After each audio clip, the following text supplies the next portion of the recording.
What if one of Meghan and Harry's closest insiders finally told the truth, and the truth wasn't anything like the polished Hollywood image we've been fed for years? Imagine spending every day inside Kensington Palace, surrounded by protocol, pressure, and centuries of expectation, only to discover that the real storm wasn't outside the walls, but brewing behind closed doors in the very room where you were expected to keep everything calm. Imagine being face-to-face with the Duchess of Sussex, hearing your name spoken in a tone that made the air thicken, and suddenly realizing something was very, very wrong. Before we continue, please hit the like button, subscribe to the channel, and turn on the notification bell for updates. That's the world Prince Harry and Meghan Markle's former deputy press secretary lived in. And today, after years of silence, he's finally broken it. But before we get to the moment he spoke out, before the headlines, before the shockwaves, before the reactions from both supporters and skeptics, you need to understand the question everyone is now asking. Why did he wait so long? And more importantly, why speak now? Let's pull you inside his world. Because unless you understand the emotional and psychological pressure cooker he lived in, his revelation means nothing. And trust me, once you understand that pressure, everything changes. Listen closely. Picture a dimly lit palace corridor late at night. A staff member, someone trained, polished, composed, is clutching a folder to their chest like a shield. Their palms are sweating. Their breathing is heavy. Their shoes echo lightly against the marble floor as they approach a door they wish they could walk past. But they can't. Their job depends on it. Inside the room, Meghan Markle. And she is not smiling. Why? What happened? What was said? Why did this moment leave the deputy press secretary shaken? You're about to find out. Because according to him, and corroborated by others, the version of Meghan presented to the world was not the version staff saw behind the scenes. What the public perceived as confidence sometimes felt to insiders like something else entirely. Something sharper. Something colder. Something that didn't just command respect, but demanded submission. But before we dive into those encounters, let's talk about the silence. The years of silence. Silence protected her. Silence protected the palace.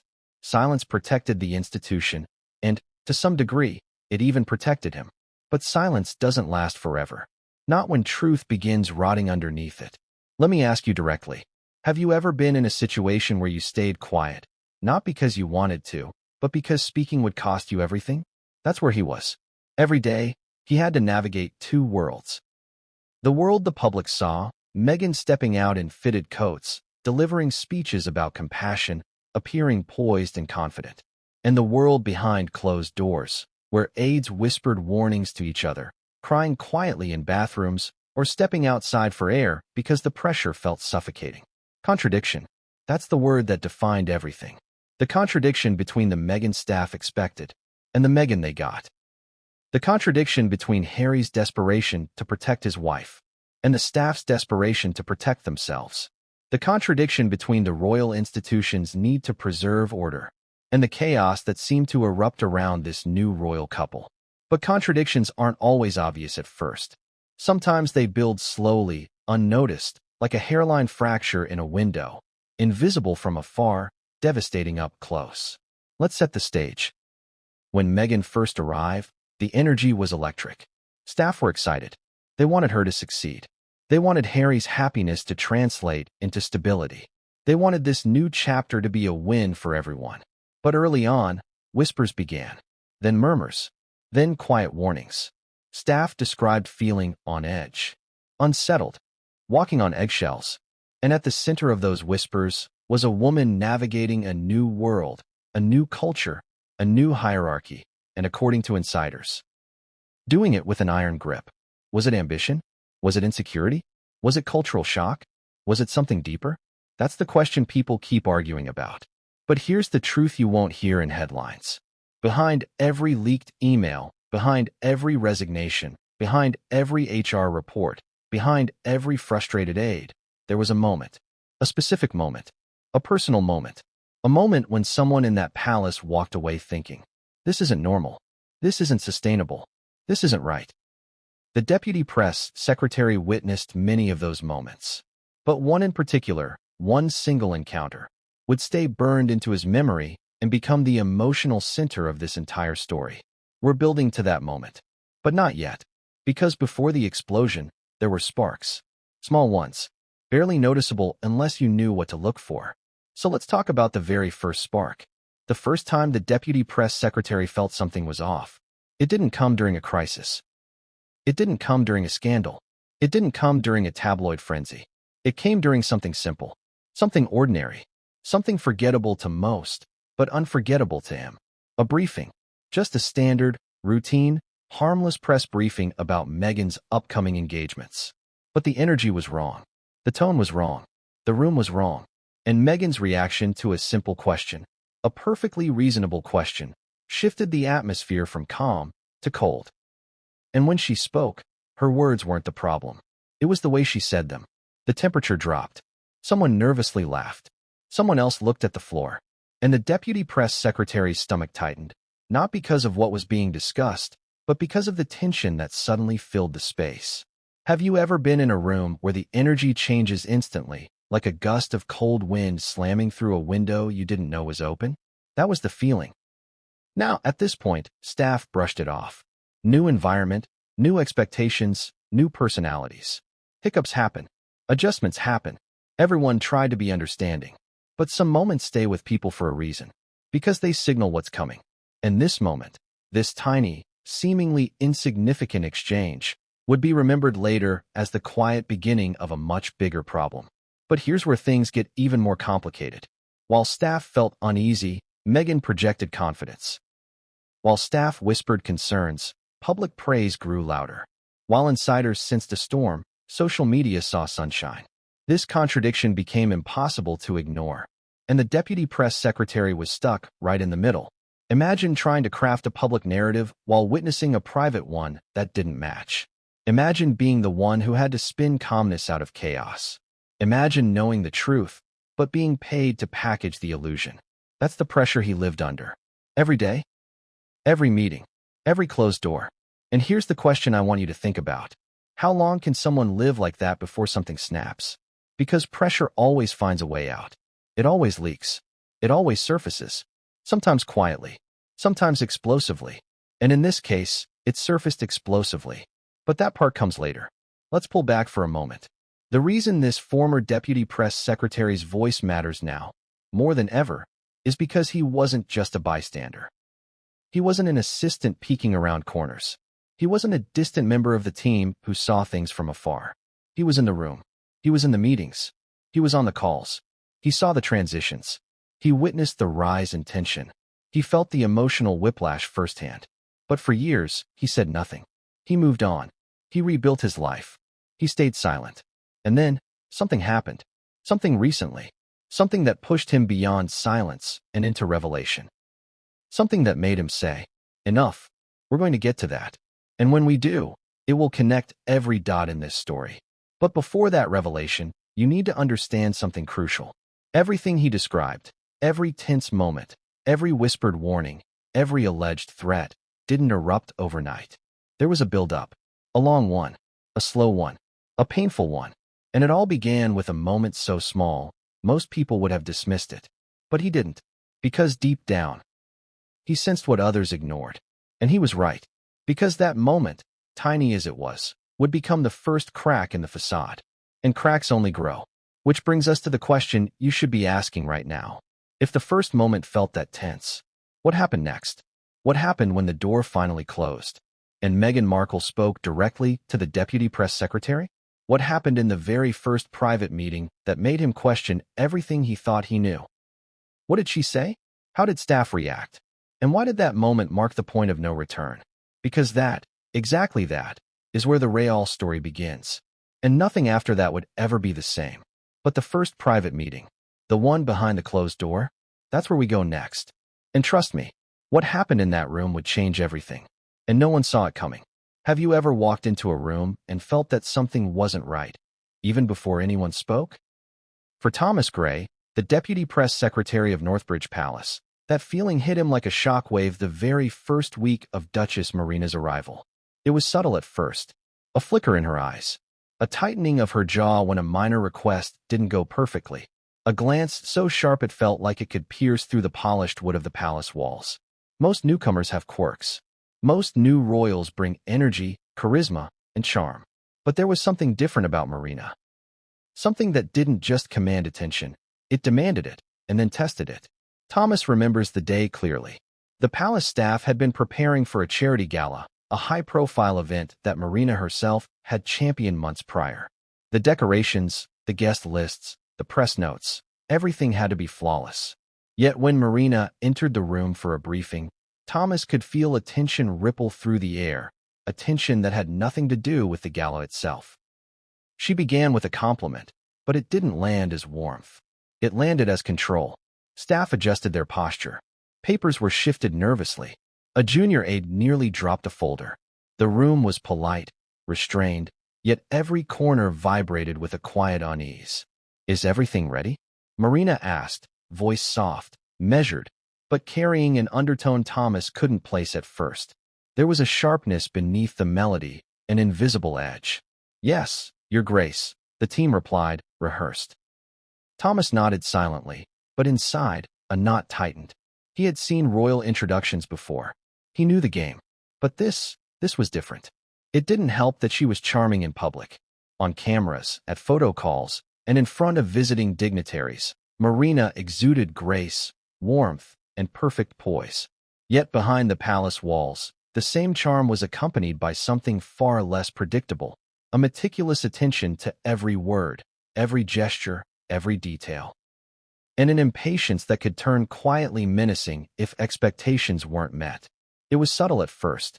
Small moments, an eye roll, a sigh too long, a name mispronounced and repeated with clipped correction. Most would have dismissed it. Most did. But Thomas noticed patterns forming like cracks in a porcelain vase. He began paying closer attention, not just to Marina, but to the staff around him. The assistants, the aides, the secretaries. Those in the kitchens and in the offices, walking hallways they barely dared to speak in. They were all holding something back. Words unspoken, emotions repressed, fear held at bay. One day, Thomas found himself standing outside the communications office, observing from the corridor. A young assistant was trembling, clutching a stack of press materials like it was a lifeline. He tried to approach, to ask if she was okay, but the moment she caught his gaze, she forced a smile and said, "I'm fine, sir. Just tired." He didn't believe her. That afternoon, Thomas's own first direct encounter with Marina revealed another layer entirely. He had prepared a brief on upcoming press schedules, noting a minor conflict between two events. It was nothing major, the kind of detail that any seasoned staffer could smooth over. Yet when he handed the report to Marina, her reaction was unexpected. "Did you not see this before?" she asked, voice calm but insistent. Her eyes locked on his with a precision that made him hesitate. I checked, Your Grace. It appears the overlap came from the latest itinerary adjustments," he replied carefully. Her lips pressed together. She nodded, not in agreement, but in something more calculated. A subtle pause hung between them. Then, almost imperceptibly, her hand gestured toward the room, as if every other staff member had suddenly become invisible. Thomas felt a shiver. The atmosphere changed instantly. Air grew thick. Words felt heavy, as if gravity had suddenly doubled. The team's previous sense of camaraderie, however fragile, seemed to shrink under her gaze. "Double-check everything. I want no mistakes." "Not a single one," Marina said, voice deceptively soft. Yet every word was an arrow. Every syllable a weight pressing down. Thomas nodded, internally bracing himself. Staff whispered later that she had that effect on everyone she observed. A mixture of admiration and terror, a charm so potent it left no room for dissent, but also no room for error. Have you ever worked somewhere that required both perfection and invisibility? Where your job is not only to deliver results, but also to ensure no one notices the pressure building around you. That was life in the communications office at Northbridge Palace during those early weeks. Thomas began documenting everything, as discreetly as he could. He wrote notes to himself in a private notebook, capturing not only tasks and schedules, but also behavioral observations. Patterns emerged. Small criticisms delivered in public disguised as encouragement. Praise that came with a demand hidden underneath. Glances and tones that suggested consequences yet to be spoken. And while the team tried to normalize these incidents, brushed them off as stress or adjustment, Thomas noticed something more sinister creeping in. Fear, quiet but persistent. It wasn't fear of losing their jobs. It wasn't fear of public scandal. It was something subtler. Fear of displeasing someone whose charm could disarm, whose smile could soothe, yet whose words carried hidden edges. A week later, another small incident confirmed his suspicions. A mid-level aide had misfiled a press release, a minor mistake that under normal circumstances would warrant a polite correction. Instead, Marina addressed it in a way that froze the room. "Did you not understand the implications?" she asked. Her voice was even, almost melodic, but Thomas felt it as sharp as a knife. The aide apologized, head bowed. Others avoided eye contact. Thomas felt a flush of tension he couldn't shake. It was in that moment he realized something fundamental. The palace's polished image, the public smiles, the perfectly staged events, these were just the surface. Behind them was a world of unspoken rules, emotional landmines, and a constant balancing act. And Marina was at the center of it all. What struck Thomas most wasn't cruelty. Not exactly. It was control, precision, the way she could steer the emotions of a room without raising her voice, without a dramatic gesture. A simple look, a carefully chosen phrase, and suddenly everyone was walking on eggshells. He started asking himself questions. Could someone really be that calculated naturally, or was it a survival mechanism honed by years of navigating royal scrutiny? Were these moments strategic performances or genuine expressions of frustration? He didn't have answers yet, but he did know one thing. The first red flags had appeared, and once they appeared, they didn't fade. They multiplied. And Thomas Gray knew that if he didn't pay attention, if he didn't take note, he could easily become another pawn in a game he barely understood. But no one could have predicted what would come next. The subtle tension, the quiet unease, the carefully measured words, they were all just the beginning. Because behind one closed office door, one private meeting, one whispered directive, the real storm was gathering. And it was about to hit harder than anyone, including Thomas Gray, ever imagined. The palace would never look the same again. And the deputy press secretary was about to find out exactly what it meant to be at the eye of the hurricane. But what happened in that first private meeting, the moment that would define everything for staff and insiders alike? That's where the Real story begins. Have you ever been in a room and felt the temperature drop the moment someone entered? Not literally, not physically, but the kind of cold that makes your spine tighten, your heartbeat quicken, and your thoughts scramble to find the right words before it's too late? That was the room Thomas Gray walked into that morning. The meeting had been scheduled as routine, a briefing on media strategy for Duchess Marina's upcoming charity campaign. On paper, it was straightforward. Timelines, talking points, press releases, photo ops. But when Thomas stepped through the double oak doors into the private office, he felt a shift, a subtle vibration of tension that made the hair on his arms stand on end. Marina was already there, seated, perfectly composed, her posture immaculate, her gaze sweeping the room with precision. It wasn't a greeting, it was a survey, a silent measure of who would crumble, who would hesitate, and who might stumble under scrutiny. "Good morning," Thomas said cautiously. His voice felt unusually loud in the quiet office. "Good morning," she replied, soft, measured. But the words were hollow, not unkind, exactly the opposite. The politeness carried a weight, an unspoken implication that mistakes were already being noted. Thomas placed the briefing folder on the table. He'd rehearsed the talking points repeatedly. Every figure, every date, every nuance had been double-checked. Yet as soon as he began speaking, he noticed something he hadn't anticipated. Every statement, every carefully measured phrase, was being dissected in her eyes. Every slight pause, every inflection, every hesitation was a potential misstep. "Thomas," she said, interrupting, "did you review the press releases from last week? I noticed some inconsistencies. Can you explain?" He swallowed. The inconsistencies she mentioned were minor, clerical errors easily fixed. But the way she asked made it feel catastrophic. "Yes, Your Grace. I've reconciled the dates and corrected the format. All updates are reflected in the revised schedule," he replied, keeping his tone steady. Her eyes narrowed slightly, not in anger, but in evaluation. "I see. And yet, I still feel some details are being overlooked. Are you confident your team understands the priorities here?" It was a simple question, technically. But in that moment, Thomas realized the room was no longer a place for discussion. It was a courtroom, and he was on trial. The aides, who had filed in quietly, avoided looking up. Their chairs shifted nervously. A young assistant fiddled with a pen, tapping it lightly against the polished mahogany. Absolutely, Thomas answered, though a bead of sweat ran down his temple. We're fully aligned with your guidance. Good, she said. But it wasn't reassurance. It was a challenge. A test. She leaned back slightly, her gaze piercing, and the room seemed to shrink around him. In the next few minutes, every aspect of the campaign briefing was questioned. Every strategy, every timeline, every single decision was examined not only for its efficiency, but for its perceived alignment with her expectations. Even suggestions from other staff were met with subtle resistance. A slight raise of her eyebrows, a deliberate pause, a question phrased with double meaning. Thomas noticed the other staffers exchanging glances, small movements betraying their anxiety. Whispers would have been impossible in this setting. The silence was almost suffocating. Everyone knew that even the slightest sign of dissent or uncertainty could draw scrutiny.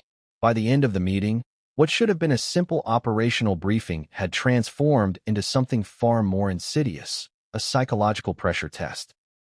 One that left Thomas and his team walking on a knife's edge, wondering whether they had passed or already failed. He had seen tension before. Staff meetings could be nerve-wracking. But this was different. This wasn't just stress.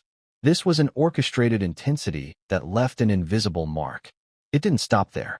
Later that afternoon, a junior aide came to Thomas, whispering in the hallway. "Sir, is it always like this?" Thomas looked around, ensuring no one overheard. Like what? Like her. The way she watches. The way she asks questions. The way she... I don't know. I can't think straight around her. He nodded, understanding completely. He had felt the same. And as he glanced back toward the office, Marina's figure in silhouette against the frosted glass, he realized this wasn't about any individual aide. It was a pattern, a method, a slow and deliberate assertion of dominance that left staff in constant tension.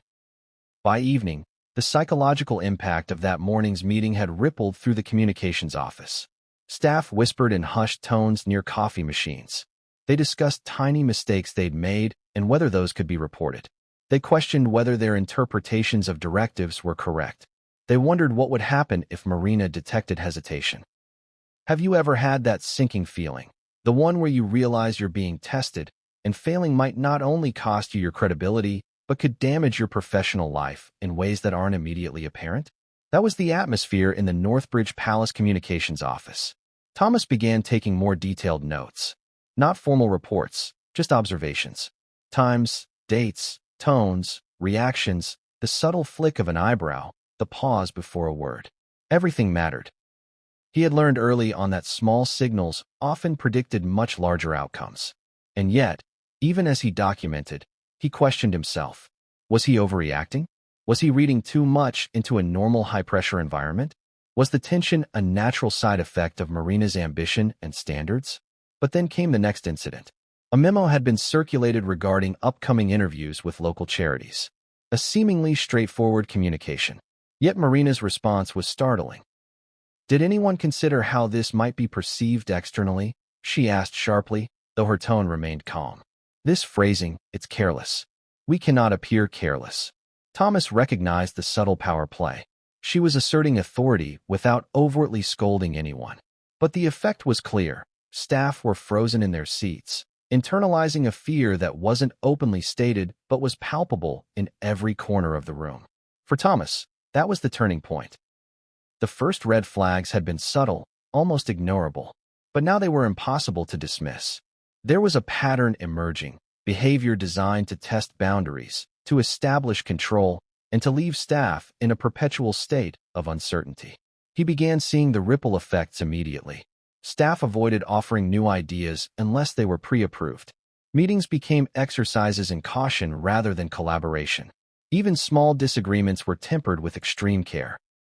Everyone was aware that missteps, even unintentional ones, could be magnified and interpreted as negligence. By the end of that week, Thomas realized this was no longer just a learning curve for a new royal. This was a structured environment designed to pressure staff constantly, a psychological labyrinth where the consequences of a single misstep might not be evident until weeks later, and by then, the ripple effect could be catastrophic for morale. And it wasn't just the staff's performance at stake. It was the culture. The atmosphere of the Palace Communications office had shifted from professional collaboration to cautious survival. The staff's creativity, their initiative, even their energy, everything was being filtered through the lens of potential error, potential displeasure, potential scrutiny. Thomas wrote his observations in meticulous detail. Each note was a breadcrumb, a record for himself, an attempt to make sense of the growing tension that no one else seemed willing or able to articulate. By the time Friday arrived, the team had learned to navigate this maze of subtle threats, hidden critiques, and unpredictable expectations. They had become experts in preemptive perfection, checking and rechecking their work, avoiding eye contact at moments that could invite scrutiny, and second-guessing even the most obvious decisions. And yet, Thomas knew this was only the beginning. Because the closed-door meeting, the one that seemed routine, mundane, ordinary, had set a precedent. It had signaled that the rules had changed. That control was no longer a gentle suggestion, but an unspoken command. And that staff compliance was expected not just in actions, but in demeanor, thought, and even emotion. The stakes had shifted. The tension had thickened. And the deputy press secretary realized that the atmosphere he had sensed during the first week was not an anomaly. It was the new normal. And just when he thought he understood the boundaries, the next private encounter would redefine them entirely. The meeting that seemed minor, routine, inconsequential, would soon be remembered as the moment the staff truly understood the power dynamics at play. And the ripple from that single meeting would continue to expand, shaping decisions, relationships, and loyalties in ways no one could have predicted. Because in the private world of the palace, words and glances carried more weight than any public announcement ever could. And the storm that had quietly begun was about to escalate. But what happened in the days following that closed-door meeting, the incident that would make staff reconsider everything they thought they knew about their roles? That is where the real tension begins. Have you ever felt a warning before it arrives? A moment where the air seems heavier, the room tighter, and a single glance can make you question your choices? That was the feeling Thomas Gray experienced one Tuesday morning in the Northbridge Palace Communications office, a feeling that would linger long after the meeting ended. It started subtly, like a storm forming on the horizon. Earlier in the week, the closed-door meeting had already left its mark on the staff. They moved through their routines with caution, double-checking emails, reviewing talking points multiple times, and second-guessing even the most trivial decisions. But this day felt different. Duchess Marina entered the office with her usual composed stride. There was no announcement, no polite greeting, no smile. Just the quiet presence of someone who commanded the room before speaking a single word. Staff instinctively straightened, adjusted their posture, and held their breath. Thomas, who had experienced her intensity before, felt a chill creep down his spine. "Thomas," Marina began, her voice calm, measured, but there was a subtle sharpness underneath, like the edge of a finely honed blade. "I've noticed discrepancies in how some of the materials have been presented to the press. This cannot continue." He nodded, carefully choosing his words. "We've reviewed all content, Your Grace. Corrections are already underway." "Good," she said, but the word landed like a hammer. There was no warmth in it, no reassurance, just a quiet assertion of control that made the room shrink in size and expand in tension at the same time. Then came the moment Thomas would never forget. "I need everyone to understand," Marina said, her tone still calm, but now carrying an unmistakable weight. "That failure to meet these expectations has consequences. Real ones. Ones that affect not only your standing here, but your professional reputation moving forward. And I do not tolerate anything less than complete diligence." The room fell silent. Staff exchanged nervous glances. Some adjusted papers, as though physical activity could distract from the words hanging in the air. Others simply froze, their mouths open but no sound coming out. Thomas felt his chest tighten. This wasn't just a warning. It wasn't a casual note of caution. It was a subtle, surgical threat. Every staff member understood it immediately, even if no one would say it aloud. Have you ever been told something indirectly, yet the meaning cuts deeper than any direct confrontation ever could? That's the power of a controlled environment, and Marina had mastered it. The aides didn't speak. They didn't need to. The silence itself became a tool, a way to measure compliance, to test loyalty, to ensure that everyone understood exactly what was at stake. After a few tense minutes, Marina turned her gaze toward Thomas. And you, Deputy Gray, I expect you to lead your team with precision. Ensure these directives are followed without question. There can be no exceptions. Yes, Your Grace, he replied, voice steady but internally pounding with adrenaline. It wasn't the words themselves that struck him. It was the weight behind them, the knowledge that she was capable of holding them accountable in ways that were subtle yet inescapable. A threat that didn't need to be overt because everyone understood the implications. Later, in the relative quiet of the afternoon, Thomas reflected on what had happened. He wrote notes in his private journal, carefully documenting the meeting. It wasn't paranoia. It was observation. Every expression, every inflection, every pause had meaning. And this one, in particular, carried a message the staff couldn't ignore: meticulous attention to detail or face consequences. Over the next few hours, Thomas noticed the immediate ripple effects. Staff who had been hesitant to speak were now almost motionless, careful not to volunteer ideas unless explicitly asked. Emails were triple-checked, drafts passed through multiple eyes before sending, and even casual conversations were tempered with extreme caution. The energy in the office shifted from collaborative to cautious, from creative to defensive. And that was precisely what Marina wanted. Have you ever realized that fear is not always loud? Sometimes it whispers, creeping into your every decision until it reshapes your behavior entirely. That's what had happened here. By the time the afternoon meeting ended, the staff had internalized the threat, even if no one had openly admitted it. Thomas, despite his experience, felt a strange combination of admiration and dread. He recognized her skill in managing perception, controlling the room, and directing attention. But he also understood the personal cost. Every member of the team was walking on a tightrope, and one misstep could have serious consequences. Not only for their work, but for their sense of security within the palace. Later that evening, a junior aide confided in Thomas. I don't know if I can keep doing this, she whispered. Her voice trembled, and she avoided looking directly at him. It's not just the work. It's everything else. The way she watches. The way she speaks. The pressure is constant. It never ends. Thomas nodded silently. He had felt it too, a subtle but pervasive tension that lingered long after meetings concluded. Staff were not only managing tasks, they were managing emotions, recalibrating their own behavior in anticipation of scrutiny, predicting reactions to avoid even the slightest misstep.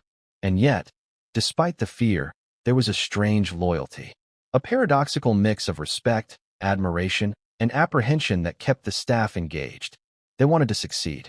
They wanted to meet her expectations. But they also feared what might happen if they failed. Have you ever worked somewhere that demanded excellence not only in performance, but in demeanor, in thought, in emotional alignment? It's exhausting. It's relentless. And it can make every simple decision feel like a high-stakes gamble. Thomas realized that the alleged threat, calm, subtle, yet unmistakable, was a turning point. It wasn't a dramatic shouting match or a public reprimand. It was something far more effective. An invisible boundary, an unspoken rule, a psychological line that everyone understood but no one wanted to cross. And the most unsettling part? Everyone knew it, and no one spoke openly about it. That evening, as the palace lights dimmed and the staff retreated to their private quarters, Thomas sat alone at his desk. He reviewed his notes, the phrasing, the timing, the reactions. Every detail mattered. Every observation was a puzzle piece, and the picture emerging was clear. The palace environment had shifted. A new dynamic had taken hold. He knew, deep down, that the alleged threat would have long-lasting implications. Not immediate, perhaps, not visible to outsiders, but profound. The psychological tension had been introduced, and the staff would now operate under a constant, low-level pressure that would influence every interaction, every decision, every thought. And Thomas, as the deputy press secretary, was uniquely positioned to witness it. Because the next moments, the ones that would define the culture of the office for weeks, months, and even years, were already beginning to take shape. Every glance, every word, every instruction from Marina carried weight, and everyone understood, even without being told, that this was just the beginning. A small warning, a test, a taste of what was to come. And what came next would push the staff to their limits, challenge their loyalty, and force the deputy press secretary to make choices he never expected he would have to make. The real storm wasn't in the public headlines, not in the glossy press releases, not in the charity campaigns. The storm was behind the closed doors, in whispered instructions, in measured glances, in subtle threats. And the first undeniable sign, the alleged threat, was only the beginning. Because if the staff thought they had seen the extent of the pressure before, they were about to be proven wrong.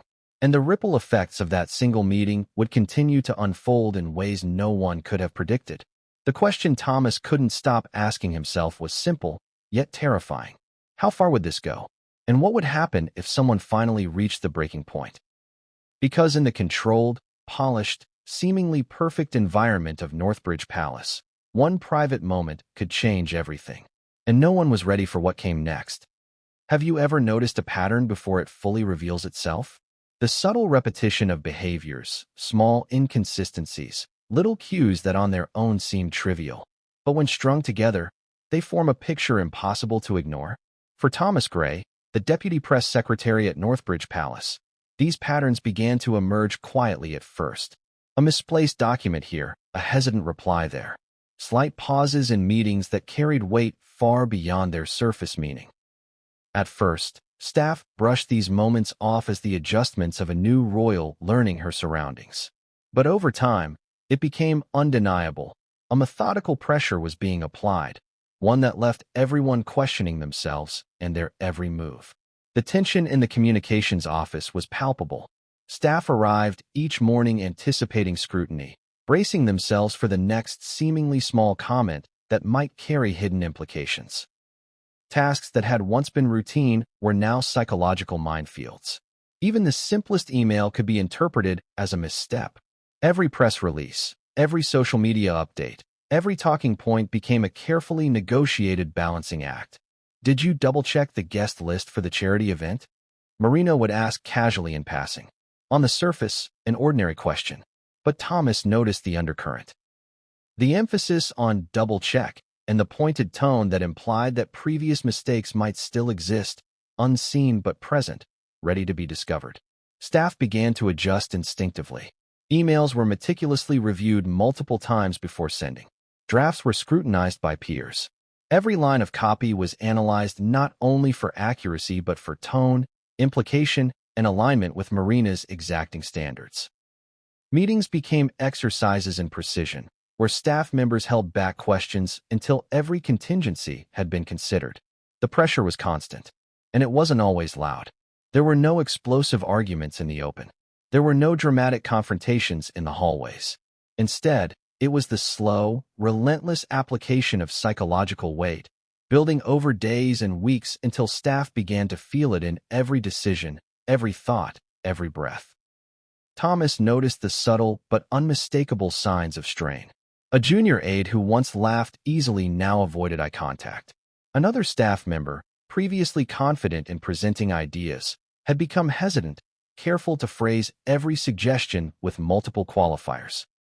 Even Thomas himself found moments of doubt creeping in, questioning whether he was interpreting Marina's directives correctly, whether he was failing in subtle ways that no one would openly acknowledge but that might still carry consequences. Have you ever experienced that kind of strain, the kind that makes you question your own judgment simply because someone else's expectations feel impossibly high? That was the reality in Northbridge Palace. The deputy press secretary began documenting everything in greater detail. Every meeting, every directive, every glance. Patterns began to emerge.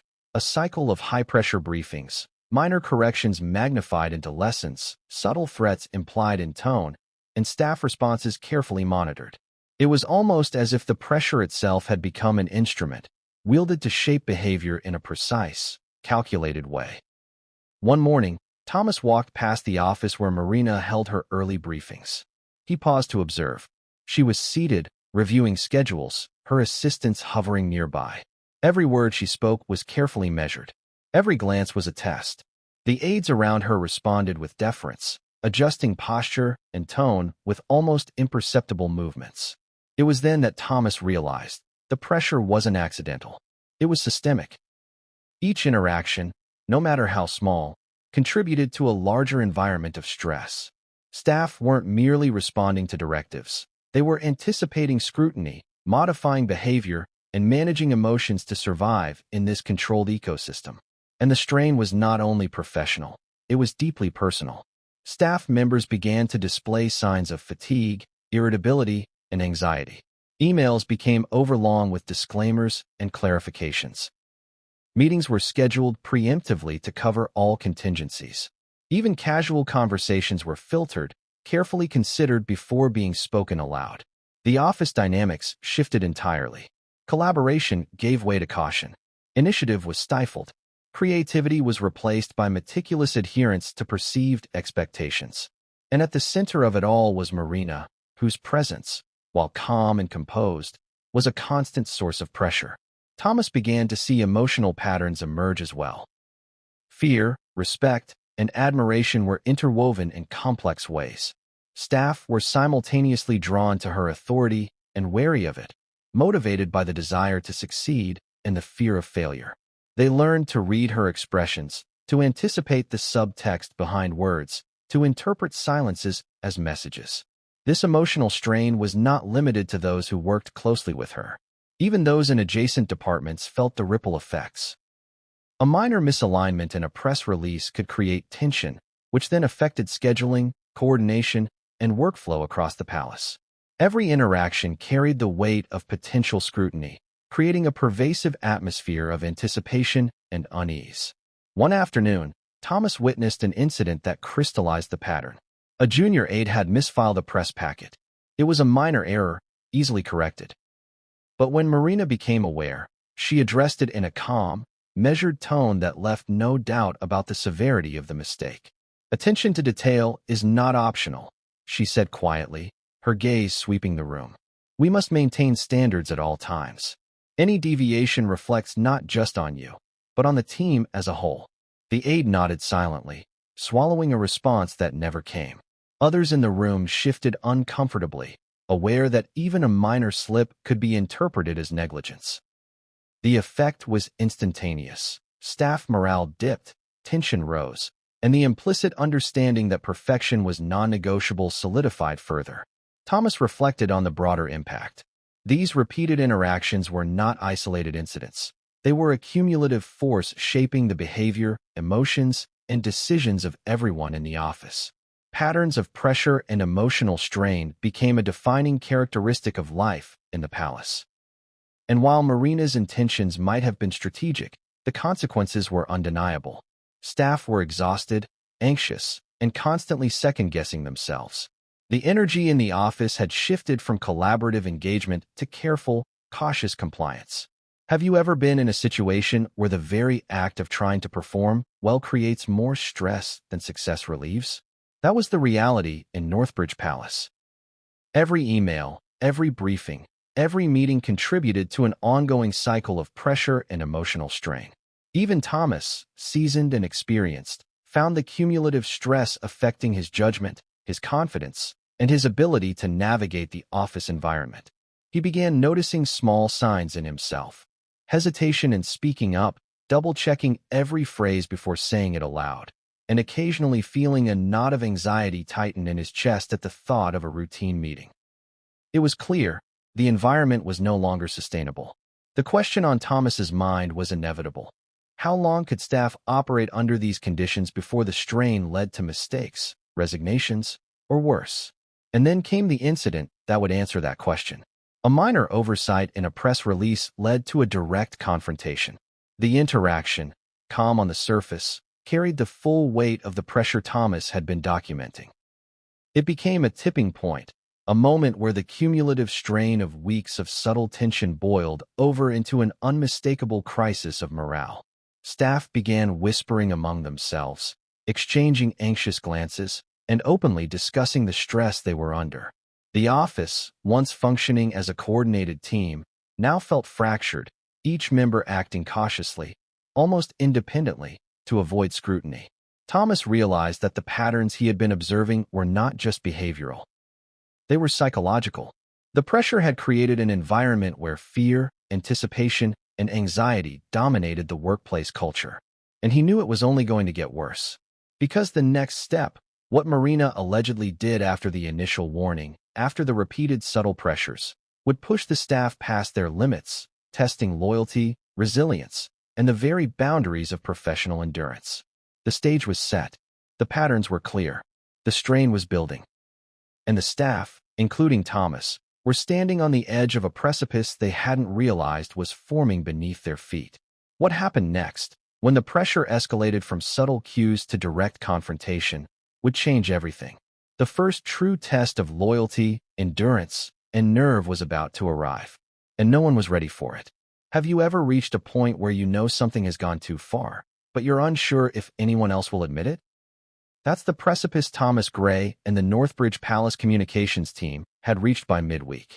The patterns of subtle pressure and emotional strain were no longer minor annoyances or temporary stressors. They were daily obstacles, shaping decisions, constraining creativity, and eroding confidence. Staff whispered in hallways, avoided eye contact during meetings, and second-guessed their every move. Even seasoned aides who had navigated palace protocol for decades were beginning to falter. And finally, it became impossible to ignore. A minor error in a briefing, an incorrectly formatted press schedule, was the catalyst. Normally, this would have been a simple correction. But under the weight of weeks of accumulated pressure, it became a lightning rod. When Marina addressed the mistake, her tone was calm, almost cordial, but beneath the surface, it carried the same precise, unyielding force that had been building since her arrival. By mid-afternoon, Thomas could sense the emotional exhaustion in the office. Staff members looked defeated. Emails were delayed as people hesitated to make even the smallest decision without preemptively consulting their superiors. The energy in the room had shifted from collaboration to survival. That evening, a group of senior staff convened in a private office. The conversation was urgent but hushed, conducted behind closed doors away from Marina's notice. They had watched the strain, witnessed the subtle psychological pressure, and realized that if something wasn't done, the consequences could be severe, not just for morale, but for the functionality of the communications team itself. "Something has to change," said the head of media relations, his voice low but firm. "This isn't sustainable. We've been walking on eggshells for weeks. The staff are stressed to the breaking point." Thomas, invited to this meeting for his insight, nodded. He had documented every incident, every tense interaction, every subtle threat. "It's not just stress," he said. "It's becoming systemic. People are second-guessing every decision. The quality of work may not show it yet, but the emotional toll is building. It's only a matter of time before someone cracks, or worse, leaves." Another senior aide leaned forward. "We've tried to address it subtly. Gentle reminders, private coaching, small corrections. But it's not enough. There's a line being crossed, and I think we all feel it." The head of media relations exhaled slowly. "We're in a position where intervention is necessary. We need to act, not against her, but to protect the team and the office. We cannot allow morale to collapse. We cannot allow mistakes born of fear to become a public problem." Thomas listened, feeling both relief and apprehension. Relief that the strain was being acknowledged, but apprehension because he knew intervention in a royal office was delicate. One misstep could be misinterpreted as insubordination. One miscommunication, and the very intervention designed to preserve stability could backfire spectacularly. The plan was subtle. Not a confrontation, not a reprimand, but a structured conversation. A way to align expectations, clarify priorities, and ensure that staff could operate without constant fear. Senior staff would approach Marina together, carefully framing the conversation to acknowledge her leadership while addressing the patterns of tension that had become evident. The following morning, Thomas watched the meeting unfold. Marina entered with her usual composed stride, unaware that her senior staff had prepared to address a growing concern.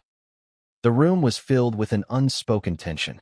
Staff members braced themselves, unsure of how Marina would respond to what they knew would be an unprecedented conversation. Marina, began the head of media relations, voice respectful but firm. We wanted to review the workflow and team dynamics. We want to ensure that your directives are clear and that the staff can execute them effectively. Marina's gaze swept the room. Of course, she said smoothly. Please proceed. Thomas observed closely. The phrasing was deliberate.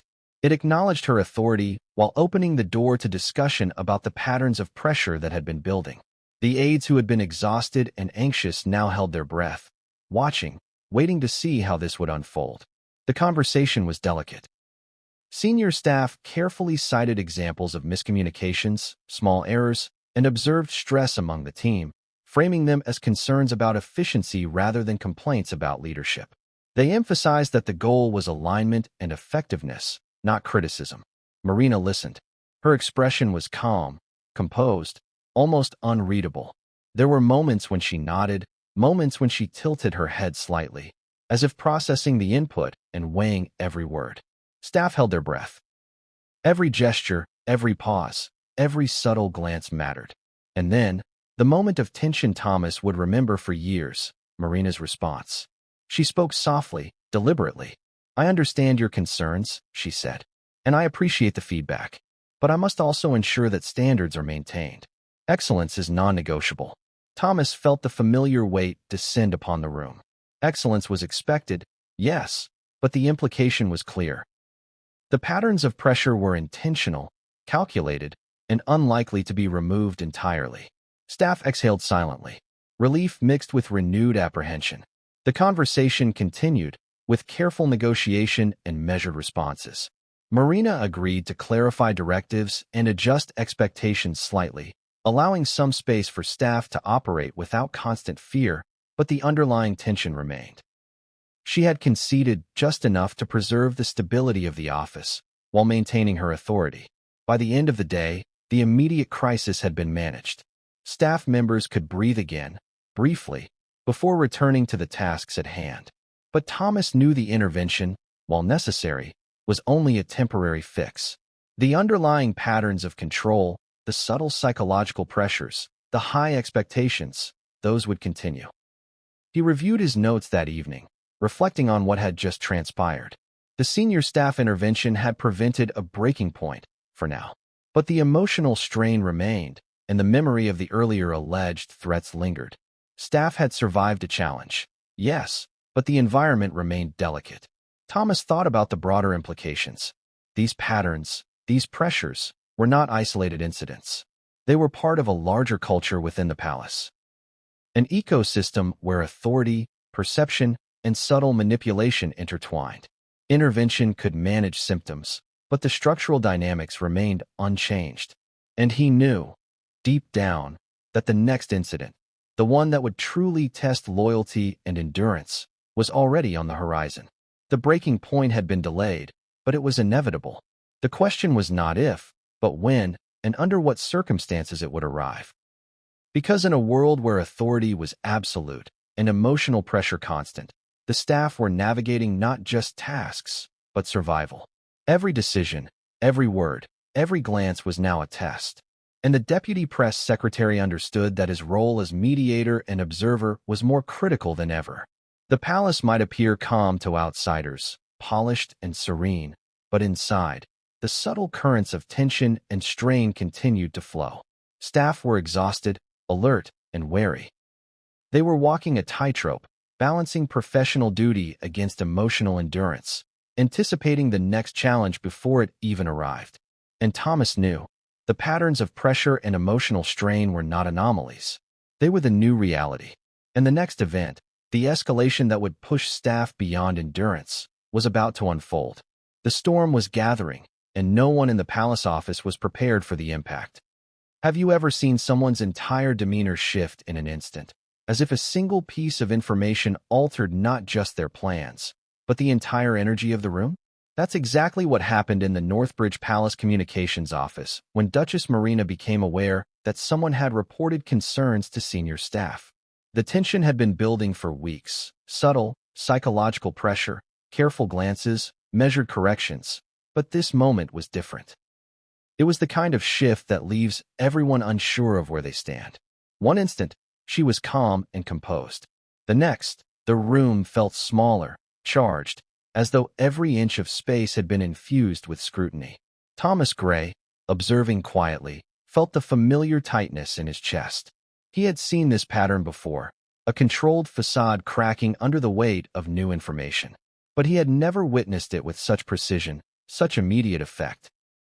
Marina had entered the office that morning expecting a routine briefing. She had meticulously reviewed every agenda, every memo, every press release. Her team had prepared for hours, double-checking every detail. But as she took her seat and glanced at the schedule notes, she noticed something. Something small, almost invisible to anyone else, but glaring to her trained eye, a subtle note in Thomas's log. It indicated that a report had been made to senior staff. An alert about the cumulative stress, the patterns of subtle pressure, and the strain on the aides. It wasn't a formal complaint. It was simply a notation of concern. But Marina's reaction was instantaneous. "Who authorized this?" she asked, voice low, steady, but carrying an undercurrent of sharpness that immediately altered the mood. Staff froze. A faint hush fell across the office. Every pencil tap, every shuffled piece of paper became magnified in the sudden silence. Thomas spoke carefully.